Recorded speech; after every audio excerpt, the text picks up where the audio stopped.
ಮೈಸೂರಿನಲ್ಲಿ ಮುಖ್ಯಮಂತ್ರಿಗಳ ಹೊಸ ನಿವಾಸ ಈಗ ರೆಡಿ ಆಗಿದೆ ಆಲ್ಮೋಸ್ಟ್ ಆಲ್. ಅಲ್ಲಿ ಫುಟ್ಪಾತ್ನಲ್ಲಿ ವ್ಯಾಪಾರ ಮಾಡ್ತಾ ಇದ್ದಂಥವ್ರಿಗೆ ನೋಟಿಸನ್ನು ಕೊಟ್ಟಿದ್ದಾರೆ. ಏನ್ರಿ ಇದು? ಅವ್ರ ಮನೆ ಕಟ್ಕೊಂಡ್ರೆ ಇವ್ರ ಕೆಲಸಕ್ಕೆ ಯಾಕೆ ಇವ್ರ ಹೊಟ್ಟೆ ಮೇಲೆ? ಬಡವರ ಪರವಾಗಿ ಇದೇನಾ? ಬಡವರ ಪರವಾಗಿ ಮೈಸೂರಿನಲ್ಲಿ CM ಅವರ ಹೊಸ ಮನೆ ನಿರ್ಮಾಣ ಆಗ್ತಾ ಇದೆ ಮೈಸೂರಿನಲ್ಲಿ. ಸೊ ಫುಟ್ಪಾತ್ ವ್ಯಾಪಾರಿಗಳ ಬದುಕಿಗೆ ಈಗ ಬರೆ ಎಳಿತಾ ಇದ್ದಾರಂತೆ. ಇಲ್ಲಿ ನೋಡಿದರೆ ಬಡವರ ಪರವಾಗಿ ನಾವು ಅಂತ ಹೇಳಿ ಗ್ಯಾರಂಟಿಗಳ ಮೇಲೆ ಗ್ಯಾರಂಟಿಗಳನ್ನು ಕೊಟ್ಟಿದ್ದಾರೆ. ಮಾತೆತ್ತಿದ್ರೆ ಬಡವರ ಪರವಾಗಿ ನಾವು ಅಂತ ಹೇಳ್ತಾರೆ. ಯಾಕೆ ಇದು ಮುಖ್ಯಮಂತ್ರಿಗಳ ಗಮನಕ್ಕೆ ಬರೋದಿಲ್ವಾ? ಫುಟ್ಪಾತ್ ವ್ಯಾಪಾರಿಗಳಿಗೆ ಹೊಟ್ಟೆ ಮೇಲೆ ಯಾಕೆ ಹೊಡಿತಾ ಇದ್ದೀರಾ? 20ಕ್ಕೂ ಹೆಚ್ಚು ತರಕಾರಿ ಅಂಗಡಿಗಳ ತೆರವನ್ನು ಮಾಡಿದಾರಂತೆ. ಏನಕ್ಕೆ? ಏನಾಗಬೇಕಾಗಿದೆ? ಮುಖ್ಯಮಂತ್ರಿಗಳ ಮನೆ ಅವ್ರ ಪಾಡಿಗಿರುತ್ತೆ. ಇಷ್ಟು ದಿನ ಇಷ್ಟು ವರ್ಷಗಳಿಂದ ಅವ್ರು ತರಕಾರಿ ವ್ಯಾಪಾರ ಮಾಡ್ತಿಲ್ವಾ ಅಲ್ಲಿ? ಈಗ ಅವ್ರ ಮನೆ ಕಟ್ಟಿದ ತಕ್ಷಣ ಅದನ್ನು ತೆರವು ಮಾಡಬೇಕಾ? ಏನಕ್ಕೆ? ಏನು ಆಗೋದೇನು ನಿಮಗೆ? ವ್ಯಾಪಾರಸ್ಥರಿಗೆ ಅಂಗಡಿ ಹಾಕದಂತೆ ನೋಟಿಸನ್ನು ಕೊಟ್ಟಿದ್ದಾರಂತೆ. Common sense ಬೇಡವೇನ್ರಿ? ನಿಮಗೆ ಸಂಬಳ ಬರುತ್ತೆ, ಅವ್ರಿಗೆ ದಿನದ ದುಡಿಮೆ ಮತ್ತೆ ಎಲ್ಲಿ ಜೀವನ ಕಟ್ಕೊಳ್ಬೇಕು ಅವರು? ಮನೆ ಮುಖ್ಯಮಂತ್ರಿಗಳು ಈ ವಿಚಾರದಲ್ಲಿ ಮಧ್ಯಪ್ರವೇಶ ಮಾಡಲೇಬೇಕು.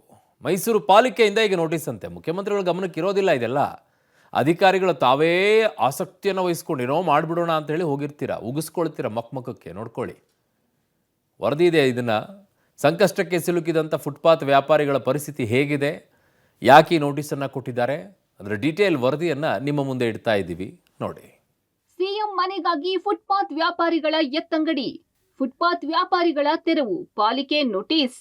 ಹೌದು, ಮೈಸೂರಿನ ವಿಶ್ವಮಾನವ ಜೋಡಿ ರಸ್ತೆಯಲ್ಲಿ ಮುಖ್ಯಮಂತ್ರಿ ಸಿದ್ದರಾಮಯ್ಯ ಮನೆ ಕಟ್ಟಿಸುತ್ತಿದ್ದು, ಇನ್ನೇನು ಒಂದೆರಡು ತಿಂಗಳಲ್ಲಿ ನೂತನ ಮನೆ ಗೃಹ ಪ್ರವೇಶ ಆಗಲಿದೆ. ಆದರೆ ಸುದ್ದಿ ಅದಲ್ಲ.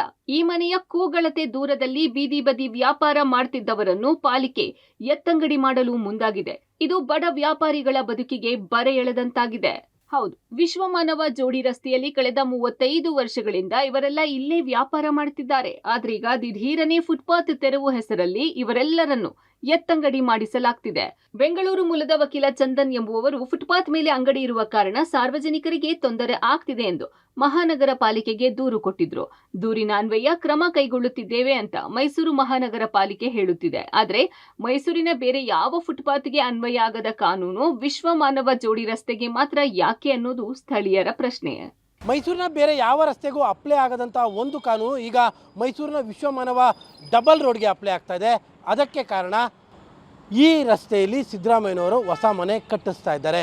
ಒಂದು 100-200 ಮೀಟರ್ಗಳ ದೂರದಲ್ಲಿ ಫುಟ್ಪಾತ್ನ ವ್ಯಾಪಾರಿಗಳನ್ನು ಇಲ್ಲಿಂದ ತೆರವು ಮಾಡುವಂಥ ಕೆಲಸವನ್ನು ಈಗಾಗಲೇ ಪಾಲಿಕೆ ಅಧಿಕಾರಿಗಳು ಮಾಡೋಕ್ಕೆ ಶುರು ಮಾಡಿದ್ದಾರೆ. ಈಗ ತಾವೀಗ ಗಮನಿಸ್ತಾ ಇರುವಂಥದ್ದು ಇದು ವಿಶ್ವಮಾನವ ಡಬಲ್ ರೋಡ್ನ ರಸ್ತೆ.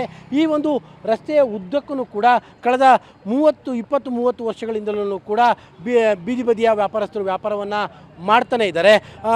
ಈ ಒಂದು ರಸ್ತೆಯಿಂದ ಇಲ್ಲಿಂದ ಕೇವಲ ಒಂದು 100 ಮೀಟರ್ 150 ಮೀಟರ್ನ ಅಂತರದಲ್ಲೇ ಸಿದ್ದರಾಮಯ್ಯನವರು ಹೊಸ ಮನೆ ಕಟ್ಟಿಸ್ತಾ ಇದ್ದಾರೆ. ಇನ್ನೇನು 1-1.5 ತಿಂಗಳಲ್ಲಿ ಅವರ ಮನೆಯ ಗೃಹ ಪ್ರವೇಶವೂ ಕೂಡ ಆಗುತ್ತೆ.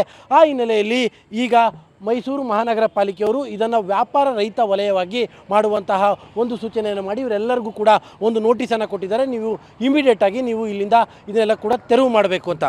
ಪ್ರಶ್ನೆ ಇರುವಂತಹದ್ದು ಫುಟ್ಪಾತ್ನ ತೆರವು ತಪ್ಪಂತಲ್ಲ, ಆದರೆ ಪ್ರಶ್ನೆ ಇರುವಂತಹದ್ದು ಮೈಸೂರಿನ ಯಾವ ರಸ್ತೆಗೂ ಇಲ್ಲದಂತಹ ಕಾನೂನು ಈ ರಸ್ತೆಗೆ ಯಾಕೆ ಅನ್ನುವಂಥದ್ದು ಇರುವಂತಹ ಪ್ರಶ್ನೆ. ಮೈಸೂರಿನ ಸಯ್ಯಾಜಿರಾವ್ ರಸ್ತೆಯಲ್ಲಿ 2 ಕಡೆ ರಸ್ತೆಗಳು ಸಂಪೂರ್ಣವಾಗಿ ಫುಟ್ಪಾತ್ನ ಆವರಿಸ್ಕೊಂಡಿದ್ದಾರೆ. ಯಾವತ್ತೂ ಕೂಡ ಆ ಒಂದು ರಸ್ತೆಯ ತೆರವನ್ನು ಯಾರೂ ಕೂಡ ಮಾಡಿಲ್ಲ.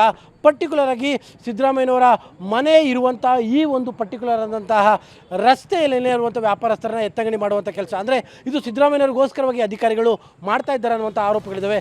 ಇನ್ನು ಯಾವ ರಸ್ತೆಯ ಮೇಲೂ ಪ್ರಯೋಗ ಆಗದ ತೆರವಿನ ಬ್ರಹ್ಮಾಸ್ತ್ರ ವಿಶ್ವಮಾನವ ಜೋಡಿ ರಸ್ತೆಯ ಮೇಲೆ ಆಗಿದೆ.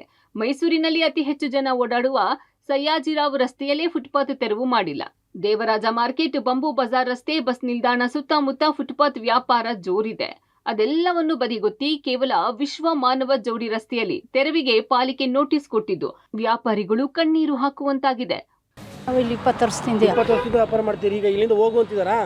ಹೋಗಿ ಇಲ್ಲಿ ಸಿದ್ದರಾಮಯ್ಯ CM ಬರ್ತಾರೆ, ಇಲ್ಲೆಲ್ಲ ಕ್ಲೀನಾಗಿ ಜಾಗ ಇರಬೇಕು, ಅಲ್ಲಿ ಮಾಡಿ ತೋರಿಸ್ತೀವಿ ಅಂತ 1 ತಿಂಗಳಿಂದ ಅಲ್ಲೂ ಬಿಸಿಲು ಕಾದಿ ಸಾಕಾಯ್ತು. CM ಬರ್ತಾರೆ, ಇಲ್ಲೆಲ್ಲ ಮಡಗಬಾರ್ದು ನೀವು ಅಂತ ಹೇಳಿದ್ರು. ಕಾರ್ಪೊರೇಷನ್ ಅವತ್ತು ಬಂದಿದ್ರು ಎತ್ತಿ ಅಂತ.